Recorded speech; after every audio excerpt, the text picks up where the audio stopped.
Welcome to this video on Gibbs reflective cycle and its crucial role in successful school improvement planning. As we say, we all learn from our mistakes. So, in today's rapidly evolving educational landscape, continuous reflection and adaptation are key to driving meaningful change. Gibbs' reflective cycle offers a structured and practical framework for educators and school leaders to analyze their experiences, identify areas for growth, and implement informed strategies. By embracing this reflective process, schools can move beyond surface level changes and foster a culture of ongoing learning, collaboration, and improvement.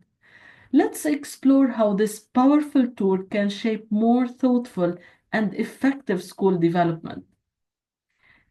Gibbs' reflective cycle is critical for all employees, not only school leaders and top-tier educators, because when we reflect on our own practices, we are able to learn from our experience. We are able to see whether our practices are good enough to have this impact needed to reach educational excellence. As humans, we need to learn from our experiences and we have to reflect in order to improve. So, as principals and teachers, you are at the heart of shaping student success and leading meaningful change within your schools. Gibbs' model provides a clear, step-by-step approach to reflect on practices, understand what's working or what isn't, and make informed decisions that lead to real, sustainable, and continuous improvement. By embedding reflection into your planning processes, you can create a more responsive, collaborative, and forward-thinking school environment. Let's take a closer look at how this framework can support your leadership and teaching journey. Gibbs' reflective cycle is a popular model used in reflection, especially in educational and professional settings. It provides a structured approach to help individuals think critically about an experience and learn from it. The model consists of 6 stages, each designed to provide the individual through the reflective process. Here is a breakdown of the 6 stages. It starts with the yellow stage descriptive part, which is focused on reflecting about the question, what happened? In this stage, you describe the event or experience in details, but you have to stick to the facts and try not to interpret them. The goal is to provide a clear factual account of the situation. The second stage, which is feelings.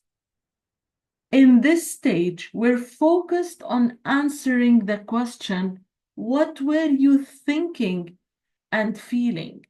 So reflect on your emotions during the event. What were your initial thoughts and feelings at the time? This step encourages you to connect emotionally with the experience. The third stage is evaluation. In this stage, we're focusing on answering the question, what worked or what was good and bad about the experience. So here, you are evaluating the positive and negative aspects of the experience. You're stating what worked well and what didn't by reflecting on both your actions and those of others involved. The fourth one, which is evaluation. In this stage, we are focused on answering the question about what didn't work. So in the previous evaluation part, we're talking about what worked. In the coming one, we're talking about what didn't work. So some people, they combine those two together, but it's better to separate them. So by then, we can speak in details about each one of them and give it an ample focus rather than putting them together in one part. The fourth part, which is analysis. In this stage, we are talking about the reflection that will help us understand why did it happen? So, or we can be answering the question, what sense can you make of the situation? So here we will analyze the experience more deeply, and we will reflect about the thinking process. Why do you think things happened the way they did? What are the underlying causes and how could you improve next time? This is the point where you connect the theory to practice and you look for insights. The fifth stage is conclusion. Here we are trying to reflect about the question, what have I learned? Or what have you learned from the experience that you have passed through? So here you need to reflect on what you've learned from the experience, which will allow you to resolve similar situations if you will pass through them. So this is where you identify key lessons that can improve your future behavior. Last one is the action plan. At this stage, we will be specifying what will I now do, which means that in this final stage, you have to create a plan of action for future experiences. How will you apply what you've learned to improve your performance or approach next time? Gibbs' reflective cycle encourages a thoughtful and systematic approach to learning from experiences, making it a valuable tool for personal and professional growth. The usage of Gibbs' reflective cycle. Gibbs' reflective cycle is a structured method of reflection that can be applied in various contexts within a school community to promote learning, personal development, and improvement. It is particularly useful in situations where individuals or groups are involved in learning, teaching, or community building experiences. The cycle involves 6 stages, as we mentioned before, even though some people, they break evaluation into 2 sections. So it's description, feelings, evaluation, analysis, conclusion, and action plan. Whom are the stakeholders that can benefit from Gibbs' reflective cycle? It's everyone involved in the school community. So we're talking about teachers, we're talking about students, support staff, school leader, parents, and it can be also used for peer reflection, be it teacher-teacher or teacher-student. So many schools, they use various type of reflective cycles, but when we all stick to one reflective cycle, such as Gibbs' reflective cycle, then the whole school community is working in harmony. There will be consistency across all the divisions, and it will be a common language spoken by the different stakeholders, where teachers, school leaders, parents, students, and support staff will be used to thinking about what happened, learning lessons from the past, and trying to shape up the future in a better way. If we're going to speak quickly about each stakeholder and the usage of Gibbs' reflective cycle for this specific group of people, then we will start with teachers. So teachers can use Gibbs reflective cycle to reflect on their teaching practices, lessons, or class management strategies. After each class or teaching experience, they can go through the cycle to evaluate what worked well and what could be improved, setting further goals and targets for their coming lessons. Students, they can use Gibbs reflective cycle to assess their learning, both in academics, tasks, and personal development.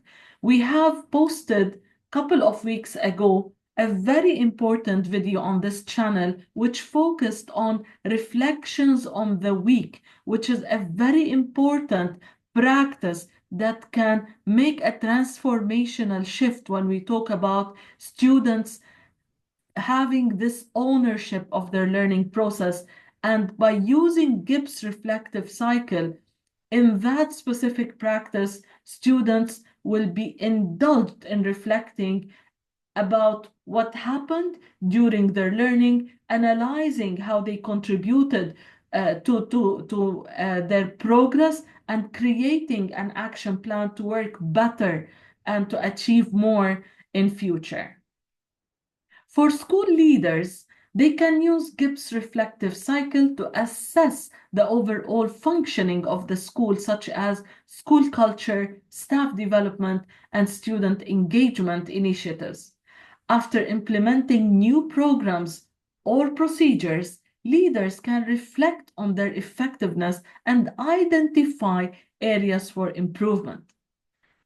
Regarding support staff, such as counselors, special educational teachers, they can use Gibbs reflective cycle to reflect on their interventions with students, and they can refine their approaches to support students in a better manner and to guide them in terms of emotional support or career guidance. For parents, they can use Gibbs reflective cycle to assess their involvement in their child's education, such as during parent-teacher conferences or in handling any challenges their child faces at school. Last but not least, as we said, peer reflection, be it teacher to peer or student to student, peer reflection between colleagues or students can be powerful in a school setting because it will enable the teachers to exchange the best practices, the instructional strategies to improve the teaching methods and to enhance their teamwork and learning outcomes. Nowadays, we see almost all schools referring to questionnaires, surveys, reflections in order to understand what the students, parents, or teachers' perspective about the changes or practices happening at the school. But when we do not have a solid conceptual foundation for those different practices happening, it will be so hard to analyze those very valuable qualitative and quantitative pieces of evidence in order to feed back to the evaluation of the strategic school planning. So as a conclusion here, Gibbs reflective cycle can be used in various contexts within a school community to promote continuous improvement and to help the different stakeholders to reflect on their experiences, to use the cycle to make informed decisions for better future outcomes. Let's now look at the origin of the concept. Gibbs' reflective cycle was created by Graham Gibbs in 1988. Gibbs, a British educationalist who developed the model as a way to encourage students to reflect systematically on their experiences. The cycle was part of his work on experiential learning, and it is designed to help individuals engage in structured reflection, which can enhance learning and improve future practices. As we can see, the different 6 stages of Gibbs' reflective cycle are guided by key questions. And this is the most important aspect when we are trying to deploy this in our school context. We need to have ample professional development for each group of stakeholders to raise their awareness about what needs to be written under each section. So by then, when we evaluate the different stages, we can come to an informed decision that will guide future practices. What is it used for? Gibbs' reflective cycle is a tool for improving learning, professional practice, and personal development across a wide range of disciplines and settings. First of all, we can use it for reflection and learning, which is the primary purpose of the model. It's to help individuals reflect on their experiences and learn from them. So it provides a structured way to analyze events and personal reactions. The second one is improvement of practice. Through reflective practice, individuals can identify areas for improvement and enhance their skills by understanding how their professional or academic life is coming together. Personal development. Gibbs cycle helps people gain insight into their emotions, thought processes, and actions, fostering personal growth and emotional intelligence. Last but not least, we will talk about problem solving. By breaking down experiences and reflecting on them systematically, individuals can better understand challenges, explore solutions, and apply lessons learned to future situations. In summary, Gibbs' reflective cycle is a tool for improving learning, professional practice, and personal development across a wide range of disciplines and settings. Gibbs' reflective cycle is not only used in education and academia, but it's used in different other industries. But this video is focused only on using this cycle for educators and school leaders. Let's now zoom more to talk about Gibbs' reflective cycle and how do teachers use it to improve their teaching practices. This model helps teachers to think critically about their experiences, evaluate their strengths and weaknesses, and ultimately grow in their professional roles. So if we are looking at each one of those 6 stages, what is it that teachers will be reflecting on at each stage? So at the description, which is focused on reflecting on the question, what happened, teachers start by describing the teaching experience or event in details. For example, they might reflect on a specific lesson, class activity, or interaction with a student. They focus on the facts.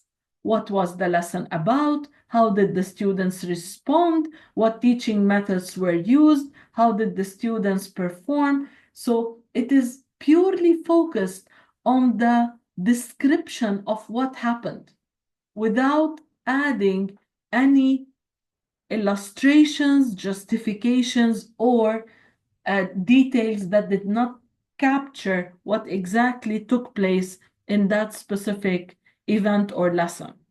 Second stage, feelings. What were you thinking and feeling? So, in this stage, the teacher reflects on their emotions during the experience by reflecting on questions such as how did they feel during the lesson? Were students confident, anxious, frustrated, or satisfied? How were they responding to the activities? Were they motivated?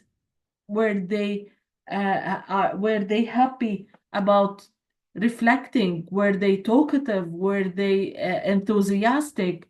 So this step helps teachers connect their emotions with their professional actions and understand how their feelings may have influenced the teaching process. Third stage, evaluation. At this stage, the teacher will be reflecting about the question, what was good and bad about the experience? So teachers will assess both the positive and negative aspects of the lesson. They reflect on what went well and what could have been done better. They might evaluate their teaching style, resources used, student participation, or the classroom environment. The fourth stage, which is analysis. Here we're reflecting about the question, what sense can you make of the situation? So at this stage, teachers analyze why things happened the way they did. They look for deeper understanding by exploring the causes of success or challenges. So teachers often connect their reflections to teaching theories, student learning styles, or classroom dynamics. They might ask themselves why certain methods worked better than others, or why some students struggled while others succeeded. The fifth stage, conclusion. What have you learned from the experience? So teachers conclude by summarizing the insights they've gained from the reflection on the experience, and they identify lessons learned and highlight what could be done differently in future lessons. So here they might also reflect on how their teaching methods can evolve to better suit their students' needs.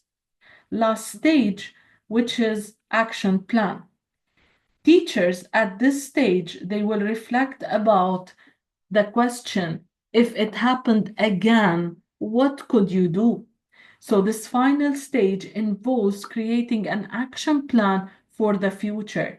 Teachers identify concrete steps to improve their teaching based on their reflections. They may set goals for themselves, plan new strategies, or commit to trying out different techniques. This action plan helps ensure that their learning from the reflection is applied in future teaching scenarios. So, to sum it up, Gibbs' reflective cycle is essential for enhancing teaching since it focuses on self-awareness of teachers to become more aware of their teaching methods, emotions, and classroom dynamics, thus helping them identify areas for growth. It helps them for analyzing students' responses and needs in order to tailor the lessons to meet diverse learning styles and abilities. And mostly important here is the emotional regulation as well as we reflect on how we interacted with a certain event or situation. So reflecting on feelings helps teachers manage stress, frustration, or disappointment, fostering resilience and better emotional regulation in the classroom.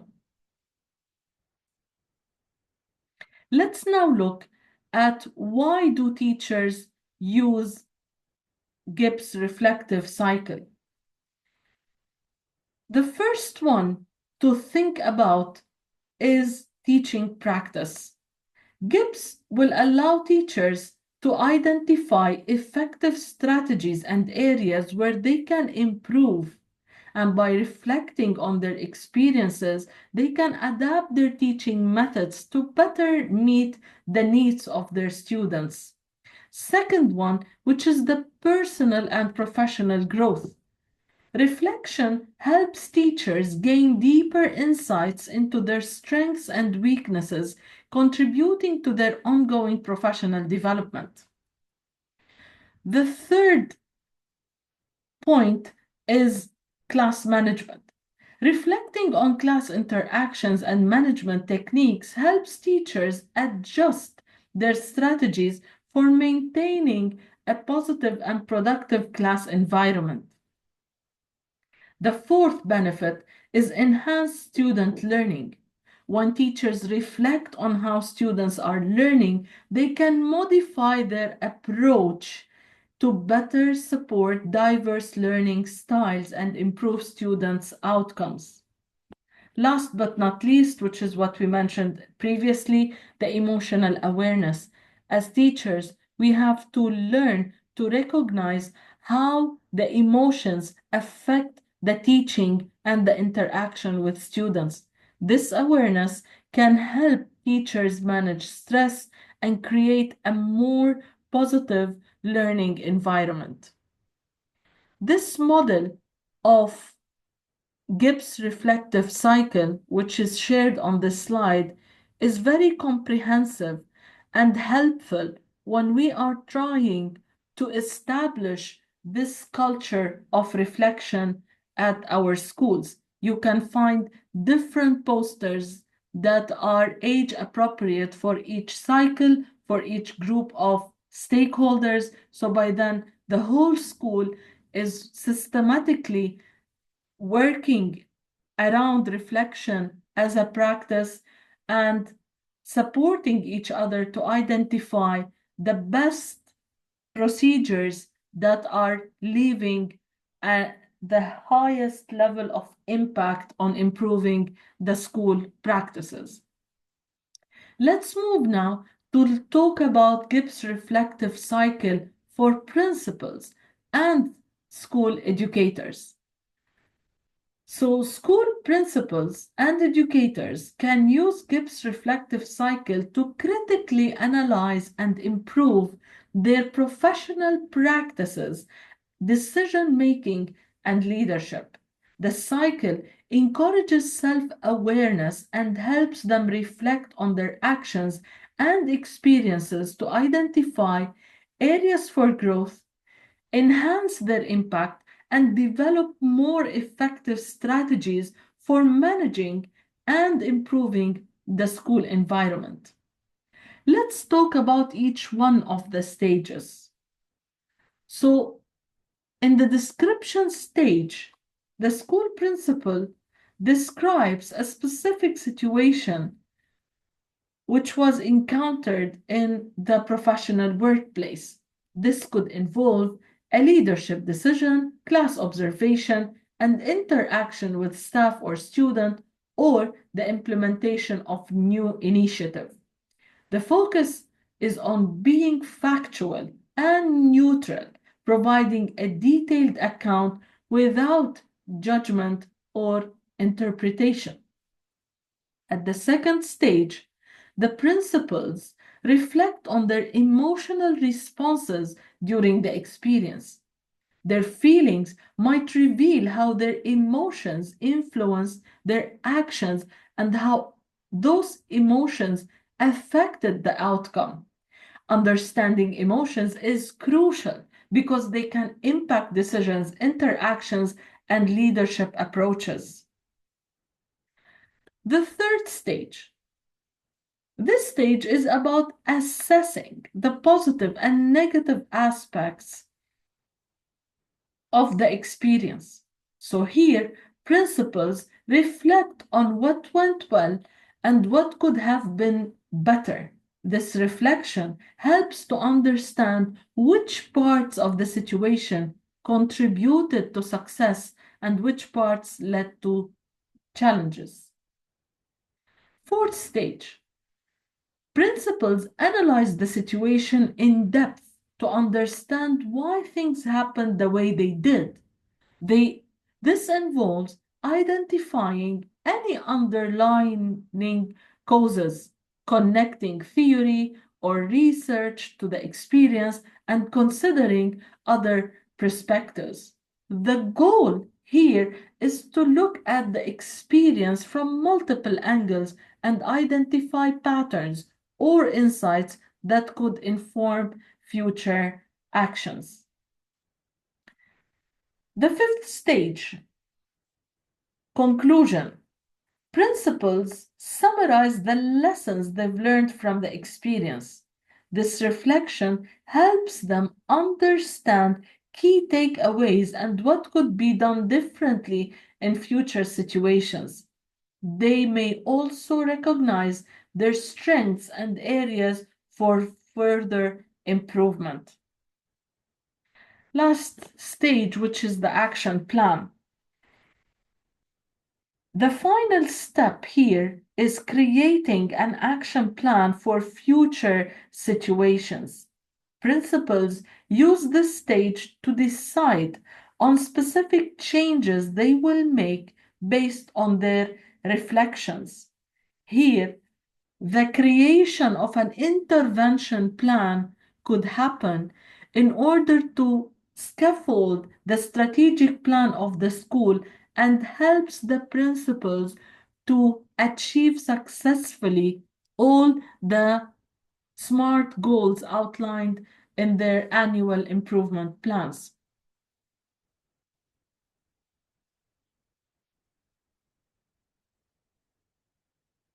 Benefits for school leaders. Number one, enhanced leadership. For school principals, using Gibbs' reflective cycle helps them reflect on their leadership decisions and improve how they guide staff, communicate expectations, and manage school-wide initiatives. Second one, improve teaching practices. Educators can use Gibbs' reflective cycle to reflect on lessons, teaching methods, and classroom interactions, ultimately enhancing student engagement and learning outcomes, specifically when they conduct walkthroughs and lesson observations. Third one, better communication. Both principals and educators benefit from learning how to communicate more effectively, whether with students, staff, or the wider school community, especially when they try to evaluate how their reactions led to an escalation or resolution of the conflicts. Personal and professional development. Reflecting regularly helps school leaders grow personally and professionally, developing greater self-awareness and emotional intelligence. Actionable changes. The action plan stage of the Gibbs reflective cycle lead to concrete improvements in practice, helping to address challenges and optimize performance in the future. In summary, Gibbs' reflective cycle is an effective tool for both principals and educators to evaluate their experiences, gain valuable insights, and improve their professional practices. It helps them become more reflective, adaptive, and effective in their role within the school community. As we've explored throughout this video, Gibbs' reflective cycle offers a powerful and practical framework for deepening our understanding of teaching and learning. By taking the time to reflect systematically on our experiences from description to action planning, we create space for growth, collaboration, and continuous improvement. Whether you are a class teacher refining your practice, or a school leader guiding strategic change, this model helps ensure that every step forward is grounded in thoughtful reflection and meaningful insights. The impact of using this cycle goes beyond individual improvement. It can shape a school culture where learning is ongoing, challenges are embraced, and successes are shared. Thank you for watching and engaging with this important topic. Would love to hear from you. Feel free to share your own experiences using Gibbs reflective cycle in your teaching or leadership practice. In the comments below, let us know what worked, what surprised you, and what you're still curious about. And if you have suggestions for future video topics or professional development areas would like us to cover, don't hesitate to mention them. Don't forget to like, share, and subscribe so you don't miss out on upcoming content designed to support your growth and impact in education every Thursday.